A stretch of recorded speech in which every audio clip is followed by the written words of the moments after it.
Hey, Katie. Hi, Ben. We talk a lot about startups and startup-y things on this podcast, but there are a whole set of businesses that need data science that maybe don't work in quite the same ways.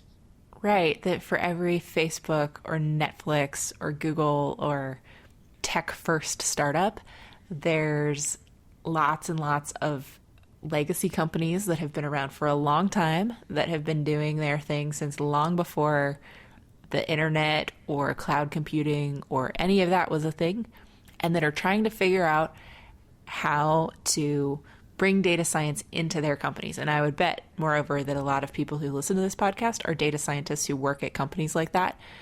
And it is a totally different dynamic than from companies that are tech natives, if you like. Nice. So this one is for all of you.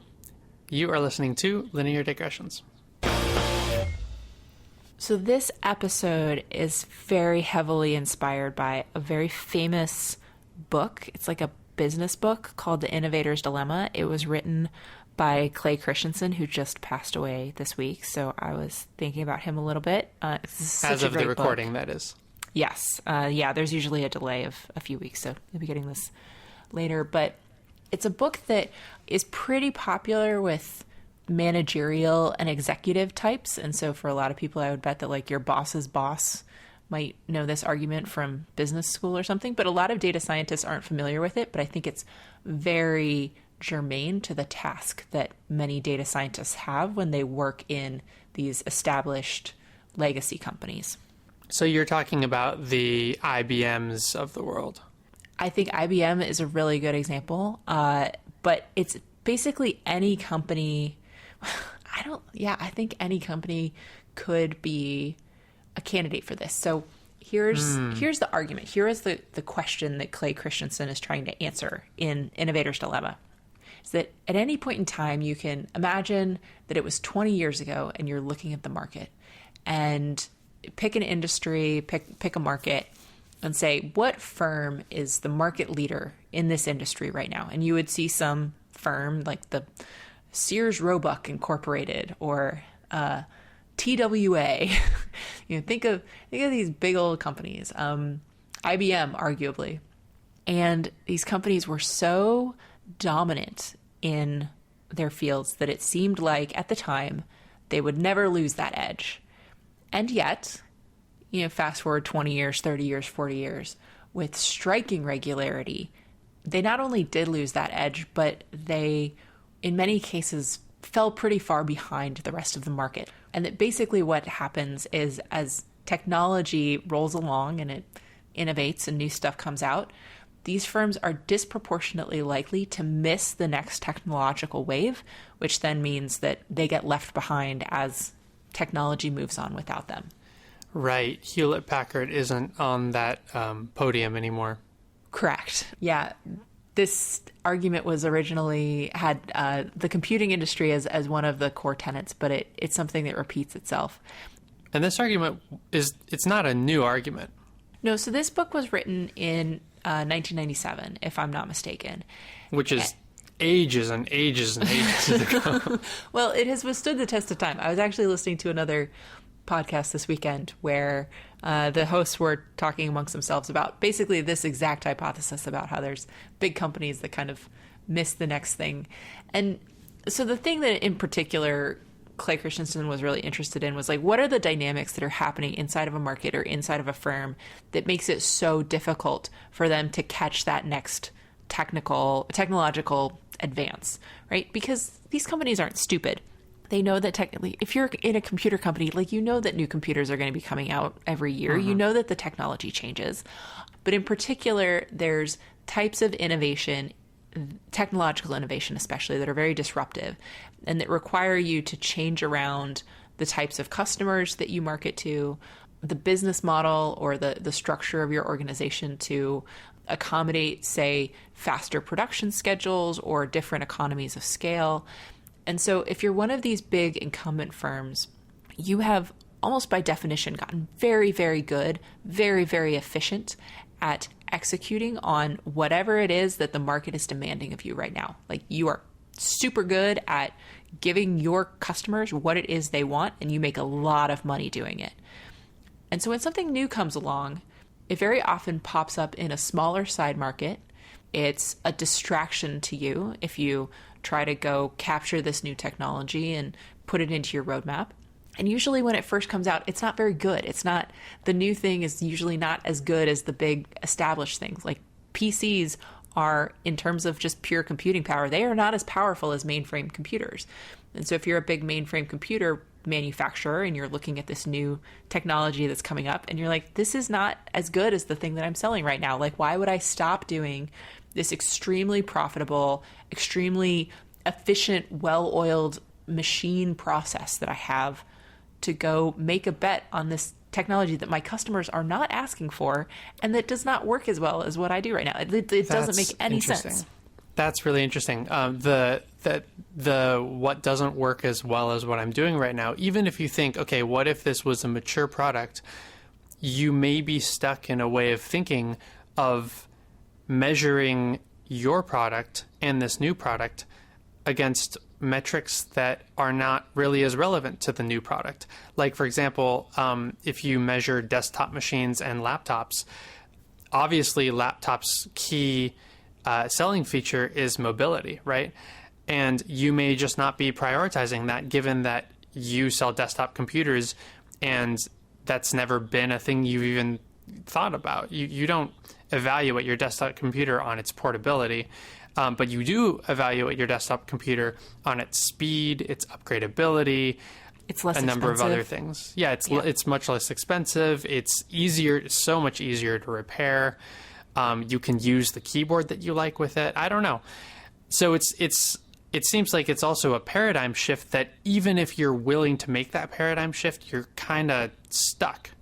Yeah. And the reason that we're talking about this on this podcast is I think that there is a lot of what we're talking about right now. Like, I think data science in many cases is a technological innovation.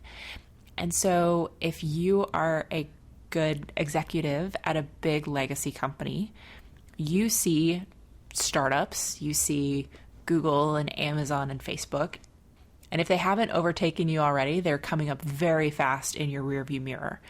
And so, of course, if you're running one of these big incumbent companies, you have to confront the innovator's dilemma. So it's like, how are you going to, that data science is this disruptive technology, and that if you don't confront that and come up with a strategy to deal with it, you're going to be left behind. Somebody's going to pass you. But at the same time, it's super, super hard to turn an aircraft carrier. And so if you're a data scientist who's working at one of these companies, I've talked to so many people who work at these companies and the data science teams, and they really struggle against the momentum of the institution to just keep doing things the way that they've always been doing it. Because, like we talked about before, there's just so much momentum behind that. It's such a well-oiled machine for cranking out the thing that has always been cranking out. And you as a data scientist, you're very small. There's you. Maybe if you're lucky, you have a team, and you are tasked with being this little germ of technological innovation that in the long run is how the company is hoping to save itself from sliding into obsolescence as everything becomes totally data-driven. But at the same time, you might be a team of 10 people in a company of 10,000, and that's very, very difficult for you to pull the whole mass of the organization toward your new way of doing things. Wow. So you're basically trying to market what you do, convince people that what you do is important. And maybe not all, maybe some of these people are even already pretty signed off on the idea of using data science, but a lot of people are going to be really resistant to it because they're very accustomed to doing things the way they're already doing them. And maybe they have personal incentives, job security, or whatever else to keep doing things the way that they already are. Yeah, and because in many cases, the way that things are is actually a really good way for operating for the last 5 years, maybe for the next 5 years. It's just that it won't last for the next 20 years. So the thing is, you have to kind of start pulling away before before the market, moves past you, you have to be out in front of it. So that means that you have to let go of this thing that's probably working very well and doesn't have anything wrong with it. It's just that it's not going to stay there forever. And so if you're one of these data scientists who's working at one of these big companies, like hopefully you're listening to this and you're like, oh yeah, I see intellectually what you're talking about, but I don't know, I have a lot of buy-in and I feel like I can have a lot of agency to go change things and everybody's super on board and, you feel like it might be really big, but it still can move pretty quickly. That's ideal and great. But if you don't find yourself in that position, there are a few things to think about that do tend to correlate with success in these kinds of cases. It's a super hard thing to do, so it's not always successful in navigating the innovator's dilemma successfully. But one of the things that does seem to help is it's like, all right, if I'm the executive, I'm the CEO who's in charge of taking my big established company and figuring out what it's 100 years old and I have to figure out what its data strategy is going to be for the next 100 years. What I shouldn't do is take my 4 data scientists or my 10 data scientists and ask them to do something that is on the scale of what the rest of the company is doing right now, which seems like it should be obvious, but sometimes people miss.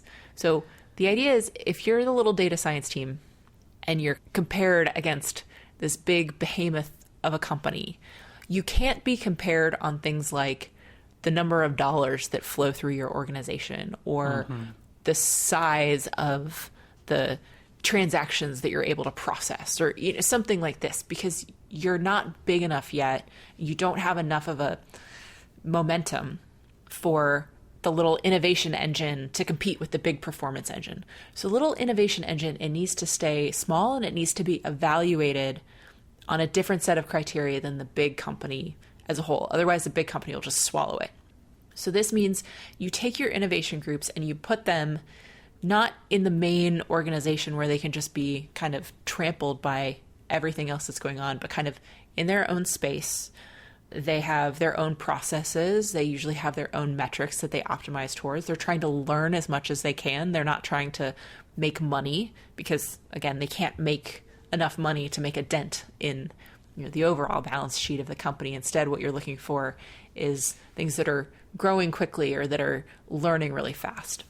And so you give them kind of this small, sheltered, and exploratory space where they can foster that little flame that they have. And then as they're gently fanning it and trying to figure out how to make it catch a little bit more, that's when you line up your people who are leading those innovation initiatives with kindred spirits who are in the big performance engine, who can help them take some of those first sparks and merge them back into the big performance engine, so that only once they're strong enough do you try to pull them back into the company. It's super hard to do. It's really, really hard to do. But there are sometimes companies that manage to figure out how to do it, and this seems to be the most common path that they take. Oddly, it seems almost like that advocates for making little startups within your gigantic company and giving them a huge amount of autonomy. It's kind of a way of putting it. And one of the benefits of that is if you compare, like, let's say a hardware company, let's say that there's some hardware innovation that's coming up. Companies that have huge amounts of resources and maybe even equipment that would be really useful, I mean, they have that advantage. And then the little startup, not the one that they create, but some other startup out in the world, they don't have necessarily a lot of capital. They don't necessarily have a lot of equipment, but they do have that agility. And so I guess then the argument is, if you can take your large company and its resources and you can create these groups that have a huge amount of agility and are not measured based on metrics that they can't possibly hit because they're tackling ideas that are maybe in their infancy or relatively early on, then you can kind of get the best of both worlds. But like you said, it's really hard to incorporate that once you have something to incorporate. Yeah, I mean, since we're talking about books, there's another one here that I'll recommend that I think does a nice job of talking about this. It's called The Other Side of Innovation. We'll have links to the Amazon pages for both of these books if you want to pick up a copy or go get them from the library. The Other Side of Innovation in particular talks about Innovator's dilemma is just about why these companies, these big companies, miss the disruptive technological innovations that pass them by. So I think that's a good starting place, but it kind of lays out the problem. There's a sequel, I think, called The Innovator Solution by the same author that I haven't read. So maybe that also gives you some pointers. Haven't personally read it, so I don't know for sure. But The Other Side of Innovation is a book that's a little more solution-minded and says kind of like, okay, great, you've decided to have an innovation initiative. How should you structure it, and how should you think about what it does? What are some of the hardest things about that initiative? What are the things that it's easy to forget about until they creep up on you, and by then it's too late? So it does a nice job, I think, of kind of laying a roadmap for people who are either in charge of innovation initiatives or are working quite closely with them to help them think about what are the things that you want to be thinking about early on in those initiatives to make them more successful in the long run. What are some of the better ways you can structure them? So it's kind of like a how-to manual of doing something innovative inside of a big, highly optimized organization that's doing something else. So probably also very interesting and quite relevant to a lot of our listeners.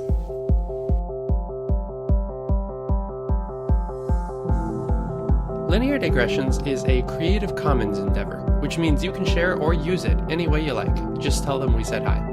To find out more about this or any other episode of Linear Digressions, go to lineardigressions.com. And if you like this podcast, go ahead and leave us a review on iTunes so other people get to listen to this content too. You can always get in touch with either of us. Our emails are ben@lineardigressions.com and katie@lineardigressions.com in case you have comments or suggestions for future shows. You can tweet us at lindigressions. Thank you for joining us, and we'll see you next time.